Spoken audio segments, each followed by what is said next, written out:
Yo, what's good, people? Welcome back to my channel, where I say the things they're afraid to even whisper.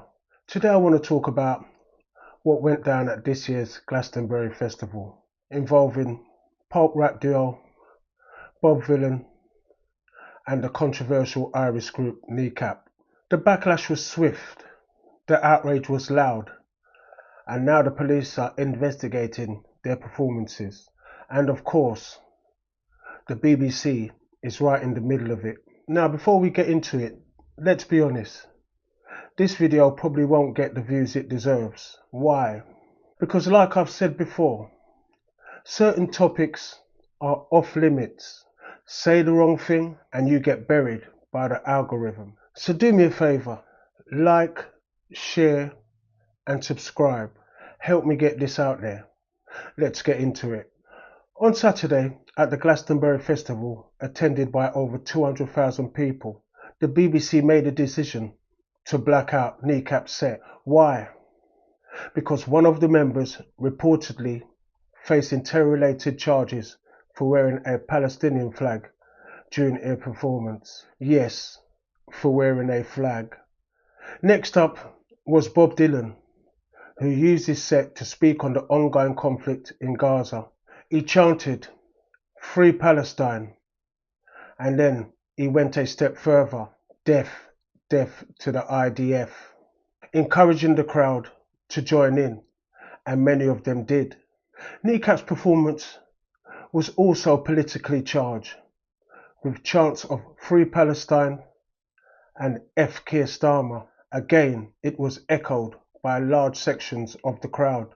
I'm not here to condone or condemn what was said, but the reaction from the politicians and the media, predictable, robotic, all reading from the same script. Prime Minister Keir Starmer called it appalling hate speech and said the BBC has serious questions to answer. This is the same Keir Starmer who, even before the event, wanted to block Kneecap from performing, claiming their past statements on Israel committing genocide in Gaza was inappropriate. Kemi Badenoch jumped in, calling it two-tier justice system, comparing Bob Vylan's chant to Lisa Connolly's racist tweet. Lisa Nandy, the new culture secretary, said she's not satisfied with the BBC's explanation and wants answers about death to the IDF was broadcast.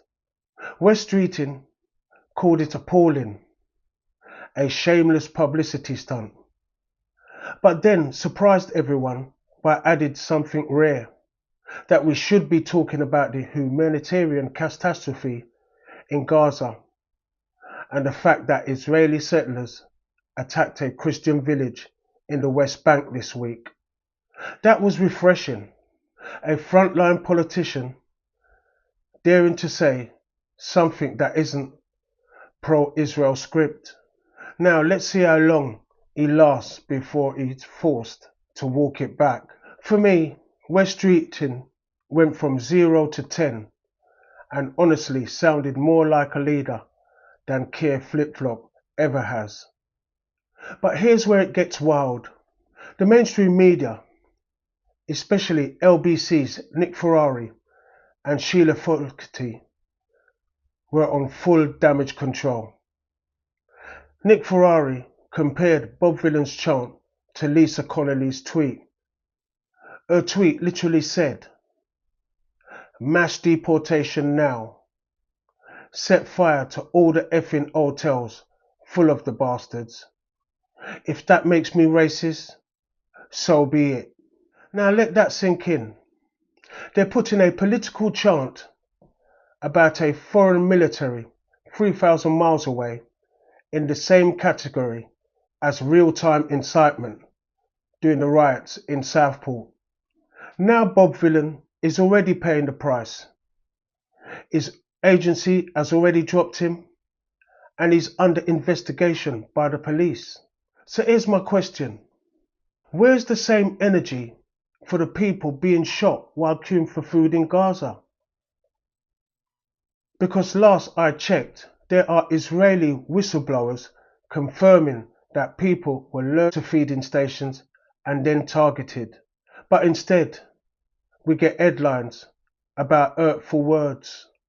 Apparently, words hurt more than bullets now. And let's be honest, what this Glastonbury moment really showed is that the people are waking up. The masses may not know every detail about the Israel-Palestine conflict, but it doesn't take a genius to realize something is very wrong. Israel has been bombing Gaza for nearly 2 years now. The ICC says it's bordering on genocide. And yet all we hear is October the 7th and Israel has a right to defend itself. That's the go-to line for Nick Ferrari and Sheila Fogarty and pretty much every Western politician. And if someone dares to say otherwise, cut their mic, ban them, call them anti-Semitic. That's the game. We need to ask ourselves, is what we're seeing on our screens, on our phones, normal? Because deep down, most people know it's not, but we're being gaslit by the media and political class that's working overtime to make the abnormal feel normal. Would Bob Vylan or Kneecap have gotten the same backlash if they had chanted about Russia or Iran or China? I don't think so. At this point, thinking Western governments are bought and paid for by the Runtings crew isn't even a conspiracy anymore. It's just observation. Thanks for watching. Like, share, comment and subscribe. Until the next one, I'm out of here.